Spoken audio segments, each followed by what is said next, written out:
Hello, welcome to the Health In Show, an affiliate program of Homeopathy World Community. You've come to the right place to tune in and participate with your comments and questions. Love is the greatest healer of all, but sometimes, in order to change our emotions, we must take action in other spheres of our lives. We speak with experts in alternative and complementary health fields and hope you will benefit in some small or great way. Remember, you are wherever your thoughts are. Make sure your thoughts are where you want to be.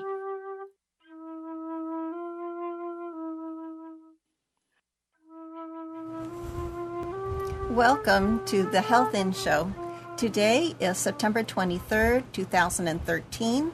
We will be talking with Kate Birch, homeopath, and we have Dr. Deepak Sharma of the Orbits Clinic from New Delhi on the line with us, with his wisdom as well. I'm going to start today with a thought. I have been posting on Homeopathy World Community on my own personal Facebook page, just a theme that helps me get in touch with my soul energy. And yesterday, day number 45, was each person's capacity to survive is miraculous by all measurable standards. And this came about because I watched a movie. So that was about Holocaust survivors. They lived in a cave in the Ukraine for a year and a half before they were liberated. 38 people. Totally amazing, true story. So if you can, I think it's the name of the film is called No Place on Earth. And our program today is going to be all about herd immunity, about resonance, the morphogenetic field, and Kate is going to lead us through. We have with us a PowerPoint, and you can access that by going to Homeopathy World Community, the link to on the banner, on the front page to the announcement page, and the PowerPoint link is there. It will open up onto your own desktop. I would like to wave hello to everyone there, and also a little bit about Kate. I'm working with her on a homeoprophylaxis program for children, and she has over 2,000 hours of homeopathic and clinical education. She studied with all of the international masters for those who are familiar with homeopathic teachers. She has a general practice for men, women, and children for all health concerns, from infancy throughout all of life's evolving life cycles. She lives and practices in Minneapolis, Minnesota, and from 2005 to 2008, she served as the vice president of the North American Society of Homeopaths. She has continued with the dialogue and moving our community forward into new areas, and I'm so pleased to be working with her and speaking with her today. So welcome, and hello, Dr. Sharma, in the airwaves. Great. Hello, Debbie. Thanks for having me. I look forward to what we have to talk about today. Important. So everybody right now, go on Twitter, Facebook, wherever your email, bring somebody in to share this news. If you'd like to talk with us directly, you can call 919-518-9773 or on Skype by Computers 2K Voice. Okay, we're going to get started, and the first PowerPoint is just the introduction, herd immunity, homeoprophylaxis, and the morphogenetic field effect. Okay, you can carry us on. Yep. So I'm wondering also, maybe you can just say one more time how they can access it. Just okay. Yeah. Okay, I did put a link onto the chat. So one of the things you can do is just put your name in, log onto the chat while you're on the show on the NissanCommunications.com website, and highlight it and put it into your browser. That will take you to Homeopathy World Community where you can download the PowerPoint. Great. Okay, good.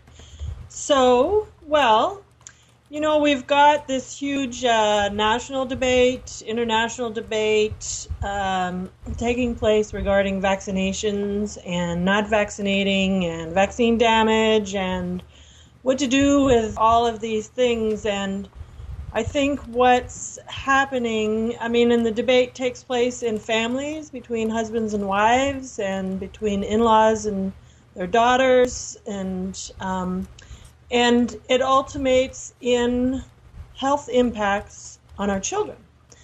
And there are those that would say that vaccines are the only way to go. There are those that say vaccines damage their children. There are those that say we have to avoid infectious disease at all costs. That puts your children at risk of disease and suffering, and you have to get vaccinated. And then there's those that say, I actually want my child to be exposed to various diseases to get their immune system to be working better and to help go through the process. And so today, what I want to offer is just more information to help sort through and not get caught up in the polarization of you should do this and shouldn't do that and we can't do this and can't do that. But I think ultimately when it all boils down, the core of what people are saying is we want to, in the best way possible, protect our children's health and do some service to society and keep infectious disease incidence down. The ultimate question is whether vaccination is the best and only method to do so. And as soon as you poise the question in such a way that, there might be another way to solve that problem, there might be another way to do that, then it opens up the discussion to say, okay, well, how? And what exactly are we doing with vaccination and how's that working? So today I want to introduce the morphogenetic field effect and how this theory of how collective entities work together really coincides with herd immunity and homeoprophylaxis, and then to ask the question is if this is how immunity is generated in a population, is vaccination actually serving that purpose? So let's start with the first definition of true herd immunity. It's based upon natural exposure to disease, and an infectious agent has entered into a collective group. And in time, as people go through the disease process, in time, each one of them becomes immune to that disease. Each one of them has resolved the conflict of that disease, and then collectively, the disease dies out because the whole group of people are now immune to disease.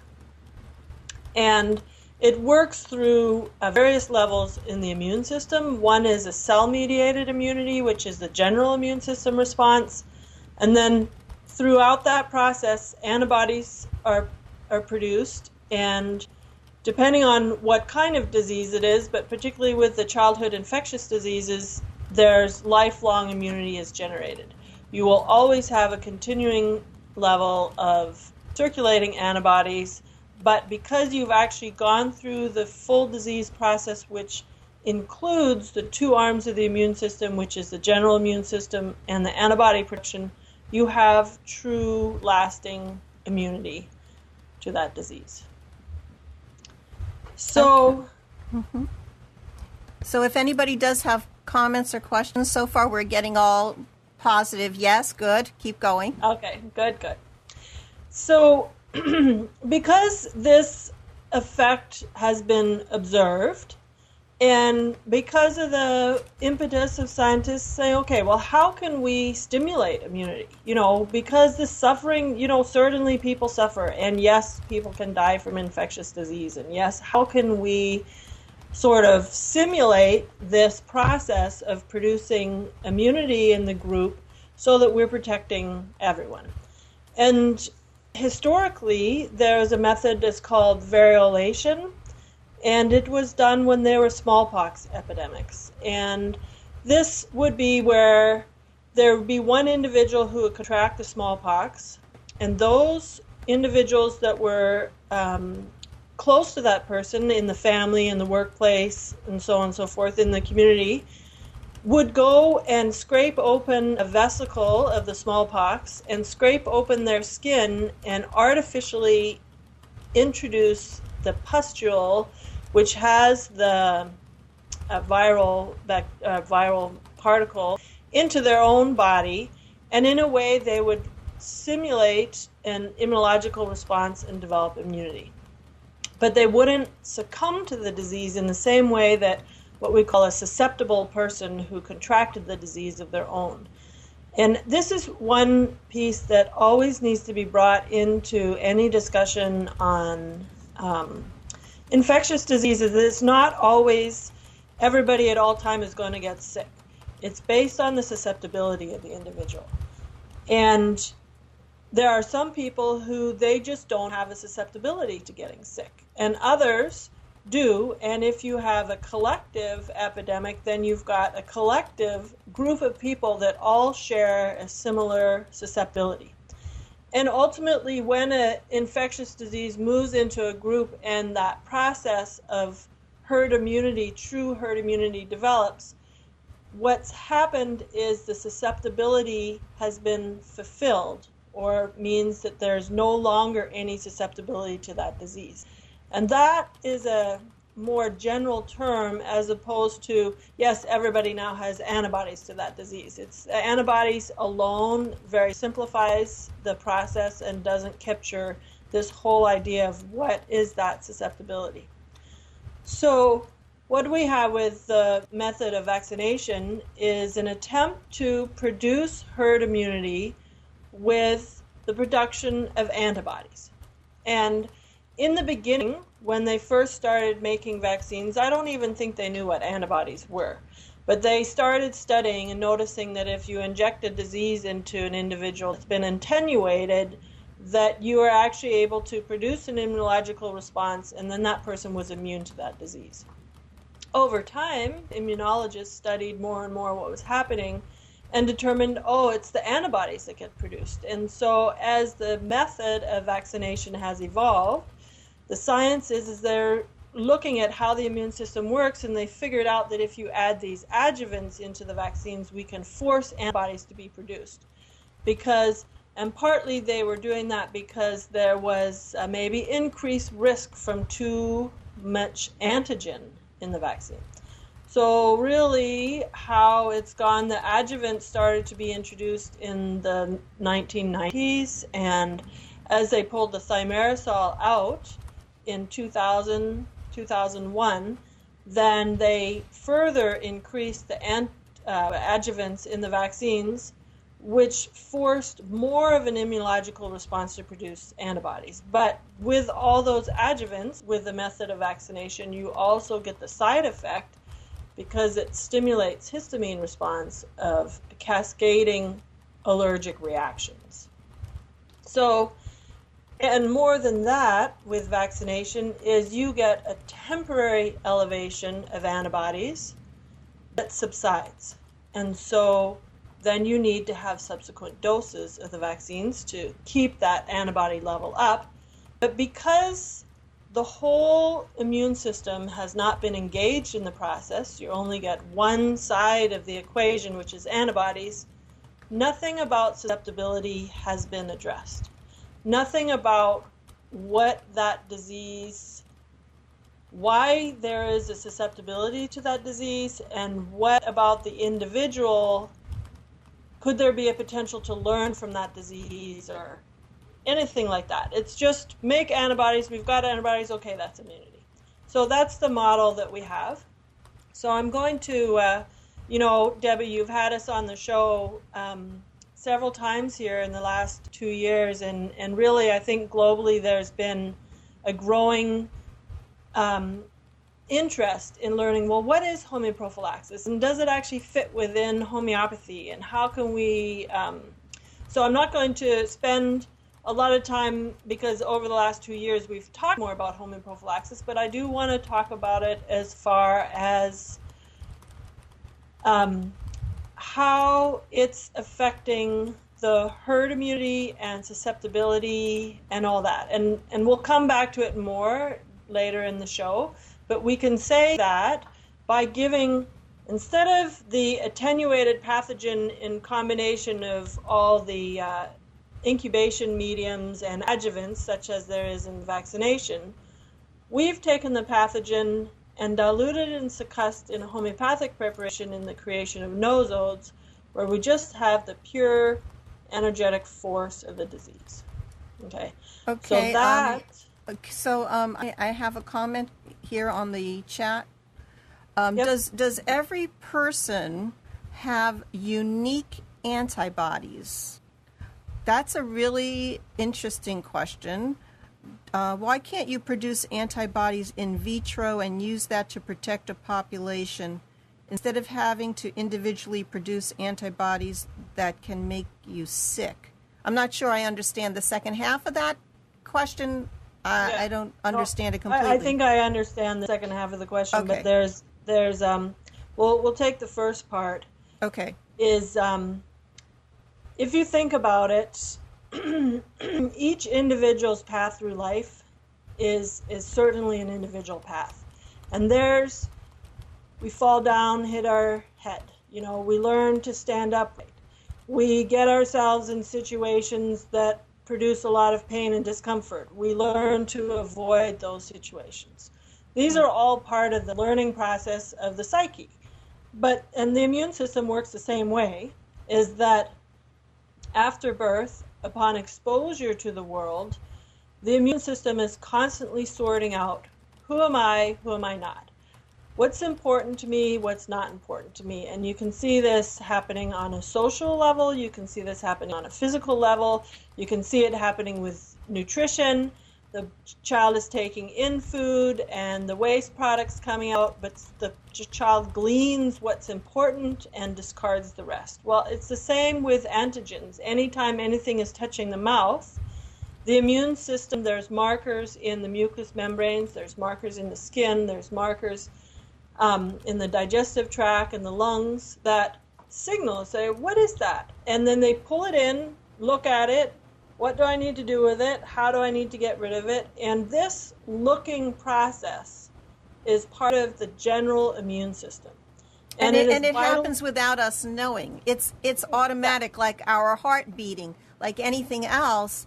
And it's in such a speed of light, that we don't really know what's going on, but it is being integrated into our being. It's happening all the time, exactly. Right. And then that is the general immune response. And if it's a particular antigen that needs an antibody, our immune system is equipped to build millions of antibodies. Millions and millions. And if it's kind of like little puzzles, the particle looks like this, the antibody has to look, like this to correspond with that. And then once it's together, the antigen-antibody complex, then the general immune system captures that and says, okay, let's eliminate from the body.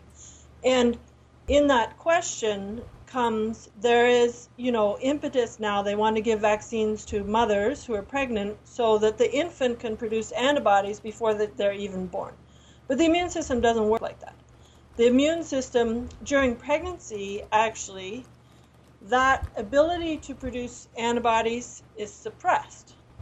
And that is to protect the infant, because the infant can be perceived as a foreign entity in the body, that if that antibody level was very high, the immune system would respond against it and eject it from the body. So in order to keep the infant in the body, that part of the immune system needs to be suppressed. And more than that, the infant's immune system hasn't gotten to the point where it's going to make antibodies yet. Right. And actually, infants don't start making, it's in that first year of life and with the nursing, and as the child becomes separate from the mother, but is still coddled within her energetic realm, that the ability to make specific antibodies develops. So everything is really timing. You know, we have to perceive and acknowledge that we can't rush or we can't force. It's like the adjuvants; they're meant to force things. And in anybody's good time, any teacher learns about the readiness factor. So just like preparing the body to learn something, everything is within that timing period. Oh, I interrupted and you. And that's part of what happens with the vaccine paradigm, is because they get 36 doses in the first year of life when the immune system just does not have, it's not encrypted within its developmental phase to learn immunity to 36 different diseases. And so now they're coming up with ways to, well, if we just stimulate that part of the immune system like right at birth, so that then we can force these antibodies to actually happen. But then the whole thing becomes, are we just like a tinker toy for the scientists? You know, that humans actually have innate wisdom in their creation and design. You know, that the fact that we get sick does not mean that we're flawed, that sickness actually is a part of what this life is about. You know, it's kind of like pain. Nobody wants to have pain. Right. But you know what? That pain keeps us alive. We learn, don't step in the fire, or, avoid getting hit by trucks, things like that.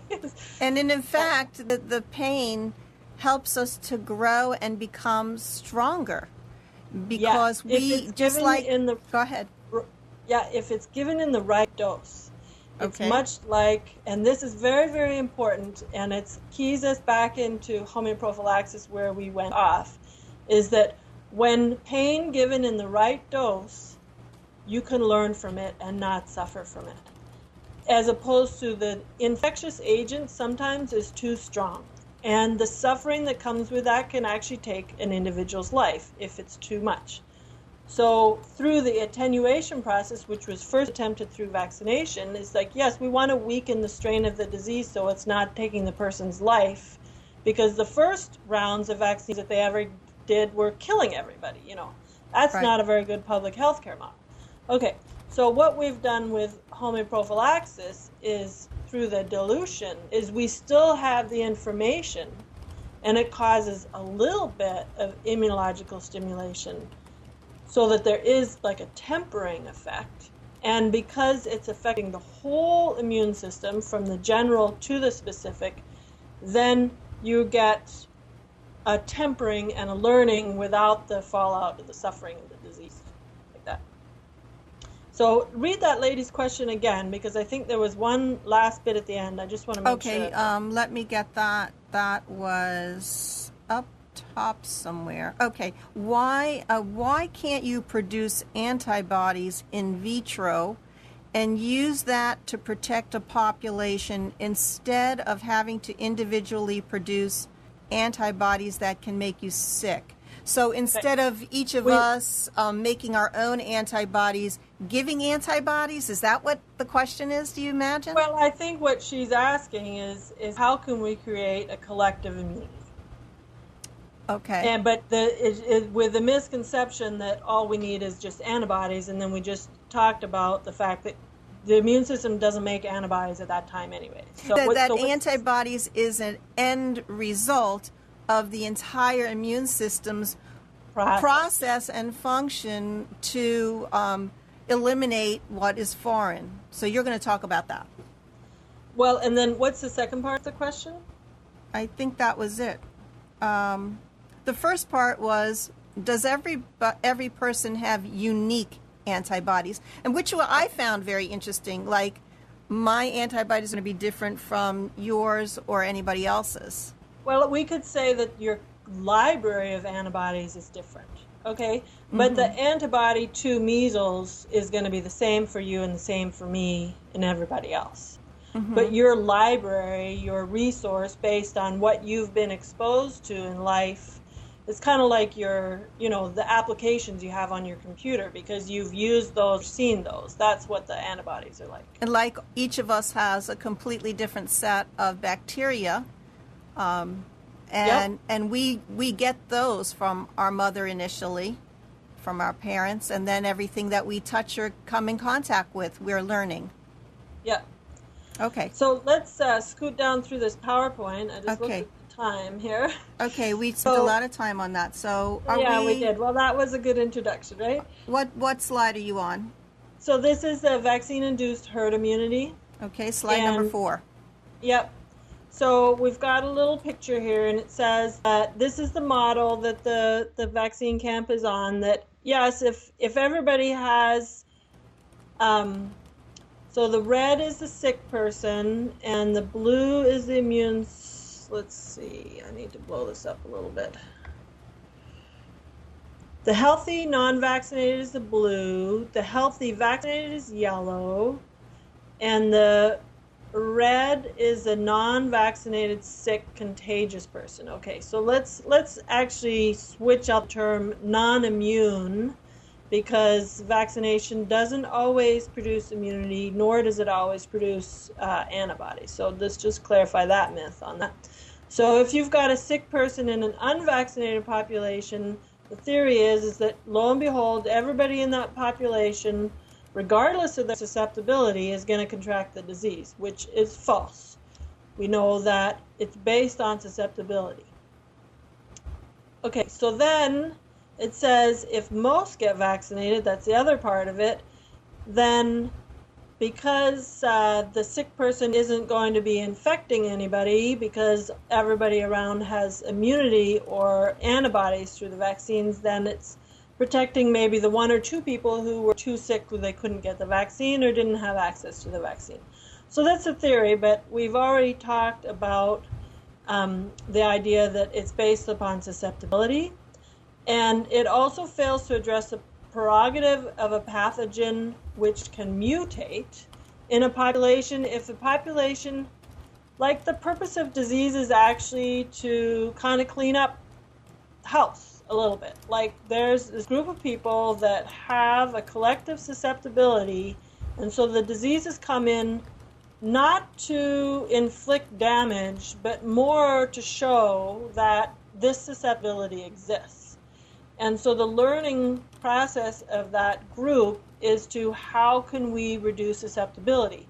And more oftentimes, things like nutrition, housing, just basic public health care measures reduces susceptibility so that people aren't getting sick. It's in the overpopulated, famished, poverty-stricken individuals, overexposure to the elements, all of those things which adds to susceptibility, which makes the person get sick. So by just having one antigen in the vaccine, the pathogen will continue to mutate until its purpose has been fulfilled. Okay. So it's attempting to fulfill its mission, and it's going to keep trying every way it can. So we're not going to be able to catch up to it. Right, because it's beyond our ideas about the world. I mean, really, we're visitors in this experience, and we are not part of the design, like the creators of the design of it, and we tinker with it a little bit without really understanding the full effect of it, the wholeness of it. It's like trying to kill mosquitoes off, and then all of a sudden you have a huge, it's the whole environment works together. Bringing in a bunch of ladybugs, and then they eat all the aphids, and then the aphids, then this happens. I mean, I'm not an environmentalist, so I don't have very good examples, but it's the same kind of thing. I like ladybugs. They're cute. Okay, so then with the exact model that we have, the artificial antibody elevation is at the expense of the rest of the immune system. So now you have kids with chronic disease and allergies to every other thing, but they don't have infectious disease. So in the grand scheme of thing, you wonder, well, what have we actually done? Have we solved a problem? We've just shifted it into something else. So we have a question. Amnon, our producer, asks whether mosquitoes actually have a good purpose. Yeah, you know what? I'm sure there is one, but there isn't. Because we have bites, itching, reactions, malaria, all these other things going on with them. So we really don't. Maybe we haven't figured it out. Okay. No. Besides that, let's. Are we still on slide number 4? No, we just moved to collective resonances, and you know we've got a few little stories about the mosquitoes. Is the remedy Staphysagria? You can take that remedy and you won't get bitten by mosquitoes.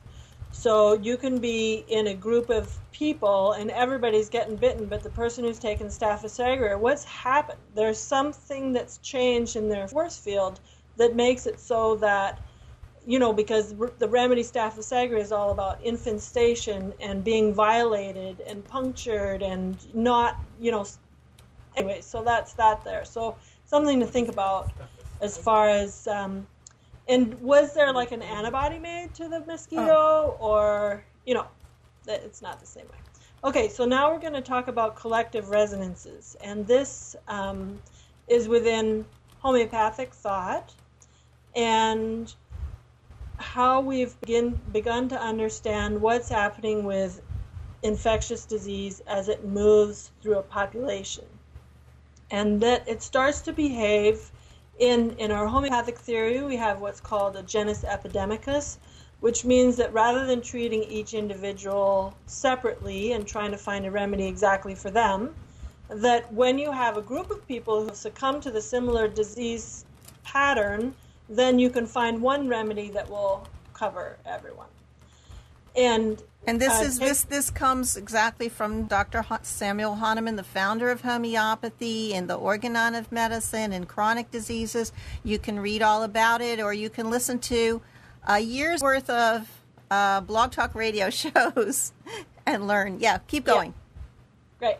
So provings are where a group of people collectively decide to suffer under the influence of a particular remedy, substance. And yeah, oh good, you got your flashcards. So we can call those posidemics. For instance, when, you know, I've been privy to and participated in a few provings. One of them was a proving of plutonium. Ooh. Whoa, yeah. It was a pretty interesting proving. And what happens when a group of people collectively dive into and voluntarily dive into trying to understand the suffering of a problem is that they solve the problem for the other people. They're like the first ones to get immune to that, if that makes sense. Okay, so you're immune to explosive plutonium. Something like that.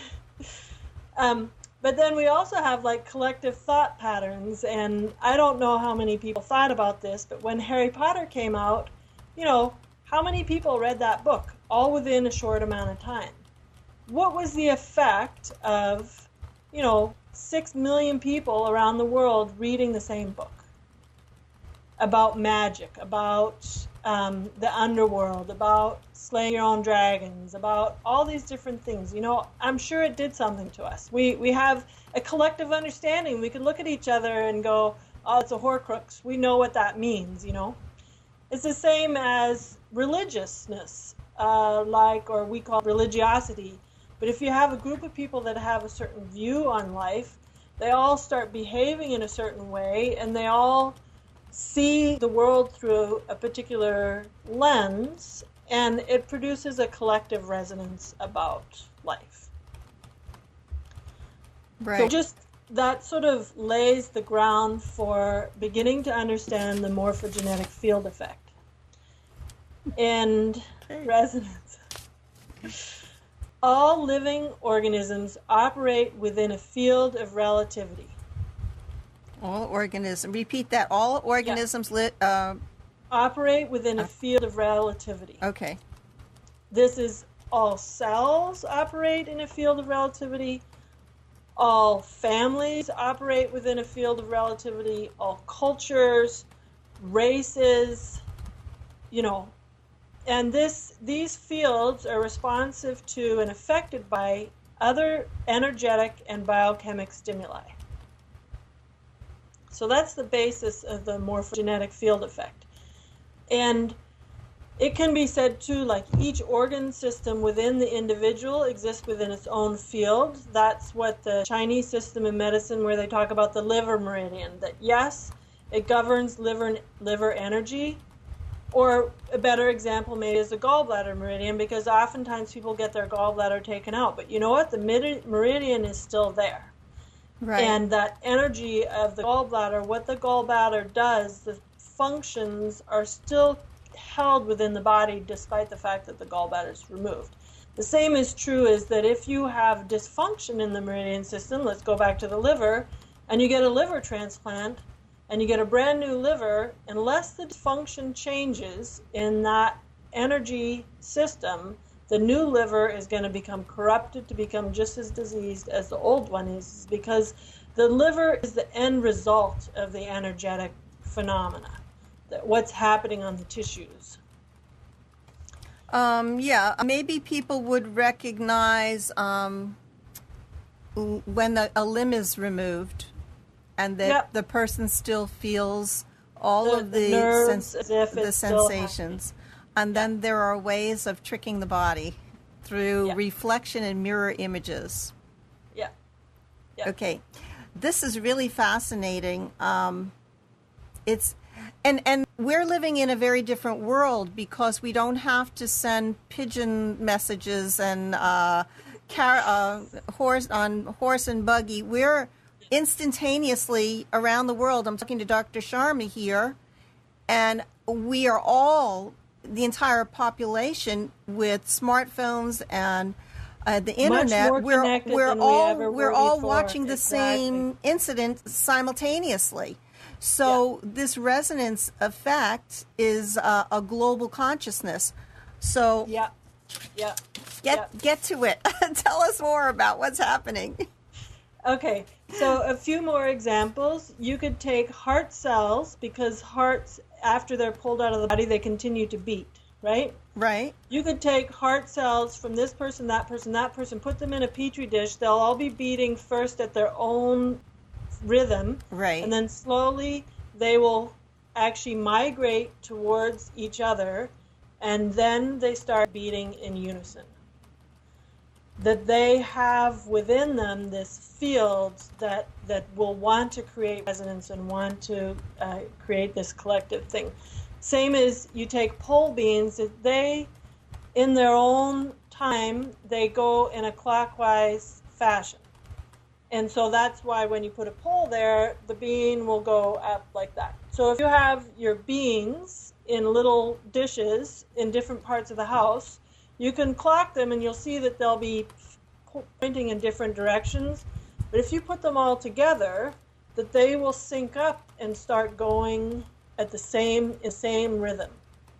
In the same room? And so if you put the dishes in different rooms, they're going to do their own thing. But when you put them in the same room, not in even the same pot. Well, not in the same pot yet, but close proximity to each other, they'll go together. Okay. And it's the same is true for women, that they will sync up their menstrual cycle if they're in a collective situation. So there's something happening that's outside of just our will or volition or something like that. So now I just switched this slide to the leptospirosis studies. And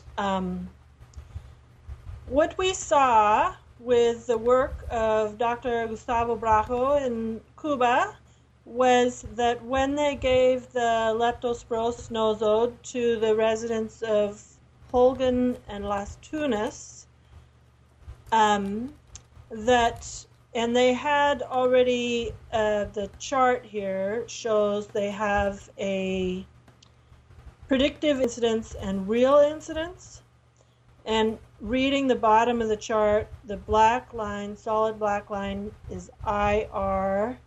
And that is the intervention region, and RC is rest of the country.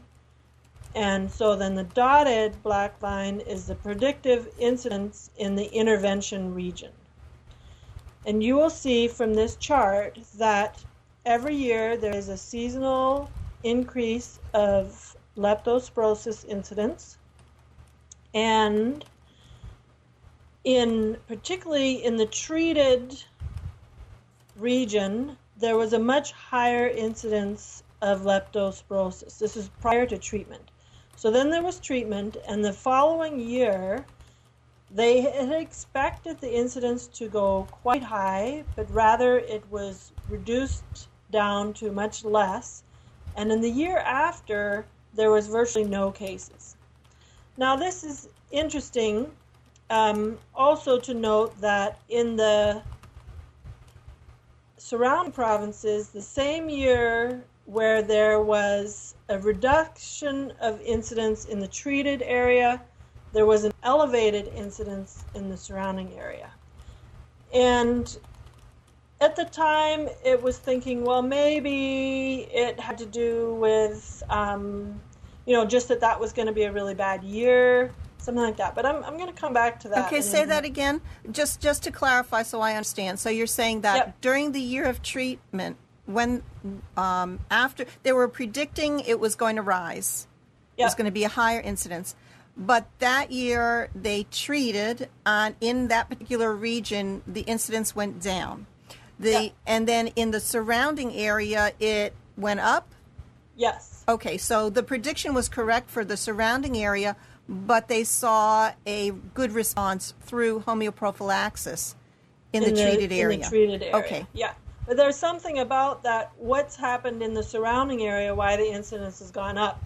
Going back to the mosquito scenario, is that the person who takes the Staphylococcus aureus, actually the people in closest proximity to them will get more bites than the people further away.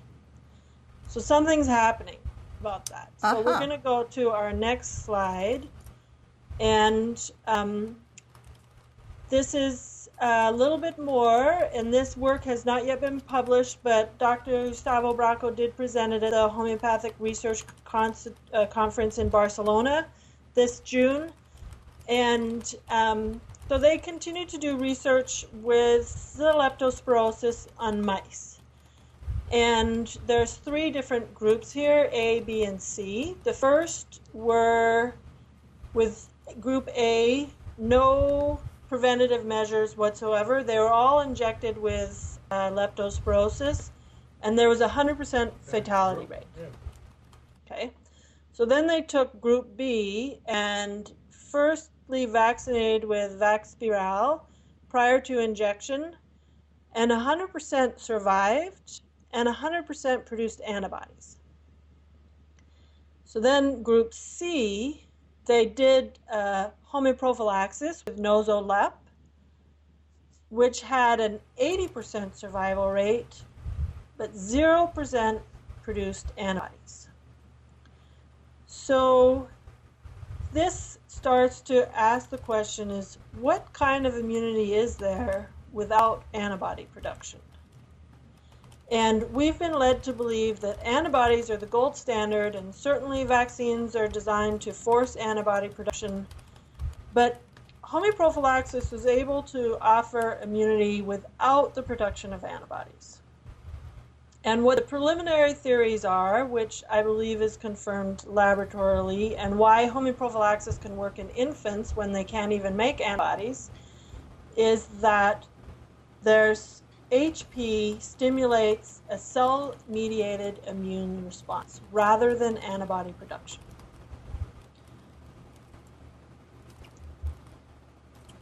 So now we're going to... Do you have a question, Dr. Sharma? Yes. No, I have a comment on this. This is really a kind of vital force, because immunity is just not a matter of the antibody or the antigen itself. In the modern era, we are just knowing the two substances like antigen and another is antibody. but there is a one more force behind them, that is called the vital force. We are explaining in the homeopathy, and that's why homeoprophylaxis has 80% of survival rate in the C category and does not produce antibodies. They are live with the vital force. Okay. Yes. You understood he was mentioning it's the the vital quality force. of the vital force, exactly. Okay, great. Yeah.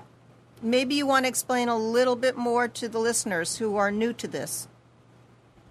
Well, I mean, I think ultimately I don't know how to explain it more. I mean, we assume in homeopaths we have a real understanding of what the vital force is. It's this invisible, reactive substance that shows that we're alive. You know, whether it's even substance, it's a force. Yeah, we could spend a long time talking about that. We're just going to assume that it's there because we wouldn't be breathing if it wasn't there. So it's that mechanism which is responsive to and receives information about the world and actually ultimately connects us to the world. Like when our vital force is in tune, that's the moment when we feel in tune with our surroundings, with the people that we relate with. We sit outside and look at the sun and the sky and the trees, and we feel like we're connected or a part of it because we not only have individual vital force, but the whole earth has its own hum of a vital force too. And when we're connected to ours, it's a part of the whole, you know, we're connected to the whole thing. So this morphogenetic field effect, it's the same thing. So let's just go on because I'm looking at the time here. So now we're going to look more observation with HP, and this is from some of the work of Peter Chappell and Harry van der See with PC malaria, that with the AMA Resonance Healing Foundation that works in Africa and has they have many remedies which are not actually derived from original source, but they're energetic in nature and relating with disease or war trauma or different things like that. So they noticed too that when they first were treating in an area with PC malaria, that the incidence was down in the area that they first treated, and unknowing to them they had observed that the incidence was increased in the surrounding areas, and they thought it was because of seasonal impact, because there was more rain that year or for whatever reason. And they also wanted to see, well, was it actually effective? When I first heard that, it keyed me into, it's like, that's interesting. It's a bit like you press down here, it goes up here. But then what they noticed in the subsequent years, which is exactly correspondent to what's happened in Cuba, where that in the subsequent years, which I failed to mention, in those first year in Cuba, the incidence went up in the surrounding areas, but then it came down. And in all of the areas, the incidence has been reduced in not only the treated area, but the non-treated area. So I think that primarily you get the amelioration locally, but aggravation peripherally. And then it goes down and it sort of solves the problem collectively for that group of people. So that was what was noticed with the malaria too, that in the next years that even those untreated people were not contracting malaria. Now, malaria is not a kind of disease that you have lifelong immunity to. It means that you could get it this year, you could get it next year, you could get it 10 years from now. You never will get out of not getting it. Whereas if you've been exposed to chickenpox once, you won't get it again, right? So, is that because it's a disease that has a vector of the mosquito? It's injected rather than being something that is in the mucous membrane, like a natural contagious disease? I think it's the nature of it's the plasmodium. I don't think we get the same kind of antibody response. I'm not a specialist in it, but knowing the life cycle of the plasmodium, basically you get the fever, chill, sweat as the immune system can localize and destroy most of the plasmodiums, but then they go into a cyst form, and you don't get a specific antibody production. That cyst can hide in the liver, and then later it comes out again, so then you get the chills and then the fever, and that quells it with the sweat, but then, and maybe you reduce it out of the body. So the question then is how can, if antibodies aren't responsible, what's happening to the collective population so that not only the treated people and the untreated people are no longer getting the disease? Really great. Is it that the plasmodiums have disappeared? The mosquitoes are still there. Maybe it's that because there aren't active plasmodiums in the first person that the mosquito bit blood, that then they're not transporting it to the second person. That might be, the reasoning for it. But I'm still going on that it's an aspect of the morphogenetic field effect. Okay. Yeah. So these are questions that we still need to keep asking. We don't have the ultimate answers for. And I'm just going to pull up a few more incidents with meningitis. This is another slide. So there they did 2 times. In 1974, they did 1,800 children, but in 1998, they did 65,000 children with 1 dose of meningococcal nosode, 30C, which you think, 30C, that maybe lasts for a few hours. You need to repeat it or something like that when you're treating an acute condition. Or in a chronic disease, a 30C might get you a week or 2 of therapeutic value, means you need to keep repeating it. So the question is how in 1 year's time, only 4 cases showed up in that collective population of 65,000 people of meningitis. That there's something that remedy, like a wave, went through the population and solved the problem. Doesn't mean, same meningitis, I don't think you ever get lifetime antibodies. Meningitis, it's what's called a progressive disease, means that if you have a susceptibility, it can enter in your body. You can have viral or bacterial, or even it's just an inflammation, that it's not, doesn't have to have a vector perceived to be responsible for it. It's just a process that happens. So somehow, because that many people have done it together, it's produced this mass effect. And this is where we start to really begin to appreciate what is true herd immunity, and if we have an infectious disease program that we want to facilitate or stimulate herd immunity, and now that we know these things that are happening on an energetic level, how do we do this? What is the best mechanism to wake that up? What is the stimulatory agent, or what is the delivery method? How can we wake up that collective resonance thing? And that's what we want to see with homeoprophylaxis. That's how we've in the way our program is, we've developed it to the point where we're about to submit to a IRB board for approval. We're stepping into phase 2 of our research, and one of the aspects is we're synchronizing the dosing dates so that children, no matter where they are in North America, are taking the same remedy on the same day. They're unrelated, but we believe that it's going to have a compounding effect, that not only will it affect their health, their family's health, but also the health of children who are in between them, if you can say that. And the more children participating, the more the potential is for seeing the effects. I don't know what it's going to look like, but we're going that way. And can I ask how many children are now in the studies that you've got, and you're still on a monthly basis, there are going to be more children included in the study? Yep. We're getting about 15 children a month enrolling, depending on where, 15 to 18, something. We hope for phase 2 to have 300 in all. Those are starting for next year, January to December.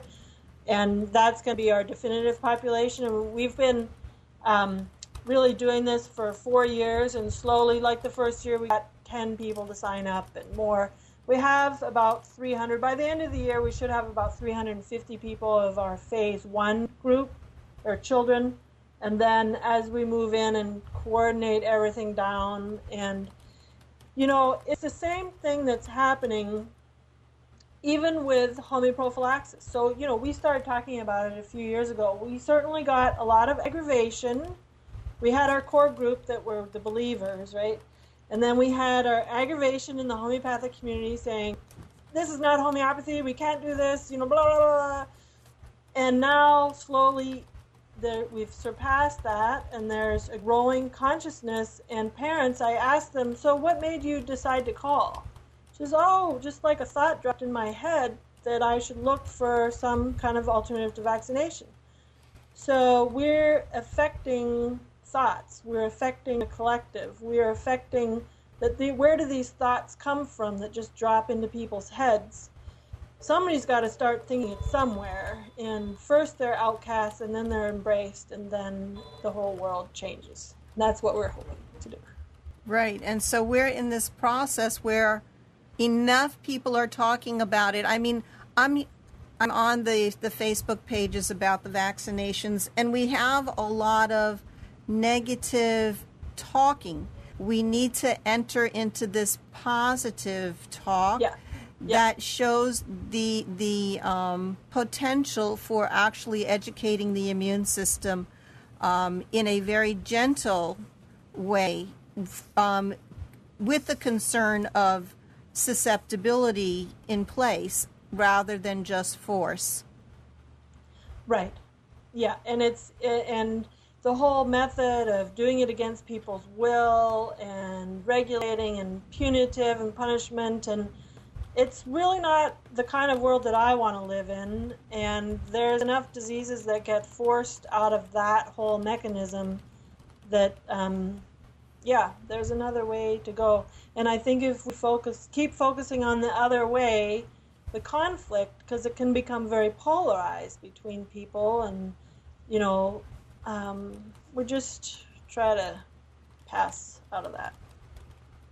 Okay, so I want to let people know right now that they can go to freeandhealthychildren.com for more information.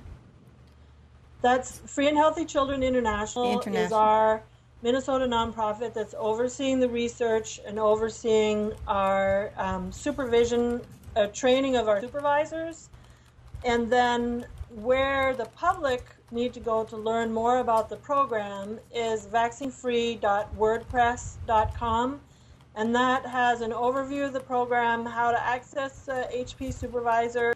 I mean, certainly we've set it up in North America, and we are really have been working pretty much nonstop for the last 3 months to get our application is just about set to go. We've got a few more articles we have to write. But then once we've completed this process, the offer's always been out there, you know, to continue in other countries and around the world, looking at the legal parameters of what are the choices to not vaccinate, access to remedies, how to train supervisors, how to bring it into different environments and different political arenas, and of course to satisfy different needs based on disease incidence in those countries. Wonderful. Where are we? We're just at the end of the HP in North America. Did you want to talk about the synchronized start dates, or? No, we went through that. Okay, you did that. Were there any questions?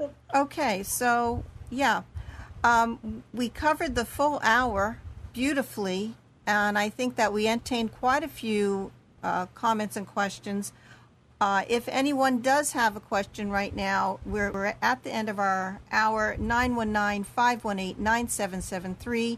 Computers 2K Voice is the call-in. I want to thank Dr. Sharma for being our support backup and mentioning that meningitis is not a disease, but a response to a disease, I guess. And all those folks who have been out there on the listening and bringing your friends into the show today, whether you're talking about, we're continuing the conversation on the Facebook page, or if you have a desire for Kate to come back, and if you have another program you want to give, we're always welcoming that.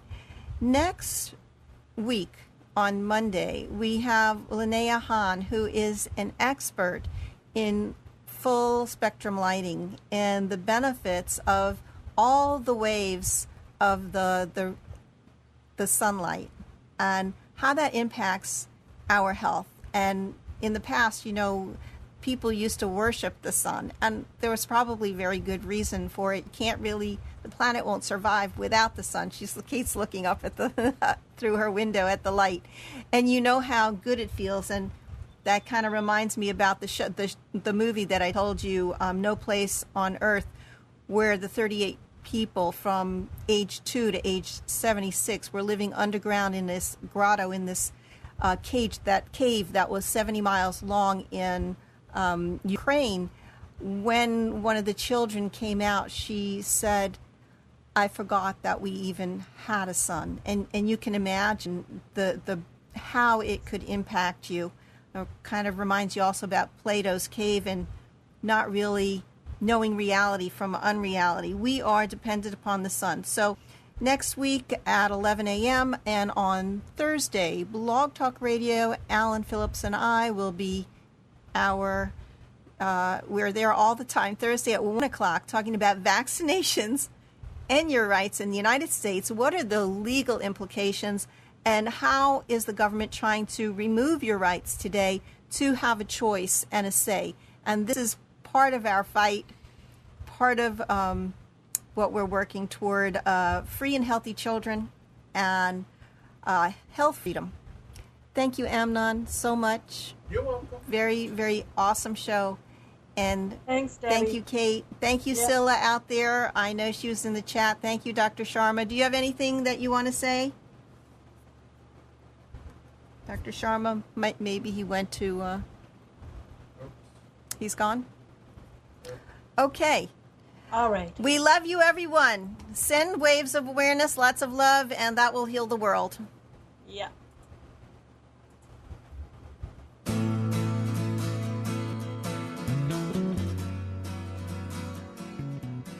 You are tuned to the Nissan Communications Network. Our weekly lineup of call-in programs includes Computers 2K Now with Amnon Nissan, Sundays, 9 a.m. till noon. Carrie's Psychic Cafe with Carrie Silkowski, Sundays, 8 till 9 p.m. Health In with Debbie Bruck, Mondays, 11 a.m. till noon. Breaking Free with Marilyn Shannon, Mondays, 1 till 2 p.m. Lessons of Vietnam with NCVVI members, the second and fourth Wednesday of each month from 7:30 till 8:30 p.m. Reawaken Your Brilliance with Julie Seibert, Wednesdays, 9 till 10 p.m. And if you tuned in too late, you can always watch each program in its entirety or download an MP3 audio file of it at www.nissancommunications.com. Sponsored by ThatVidBlasterGuy.com, CarolinaApparel.com, and DeltaForce.net.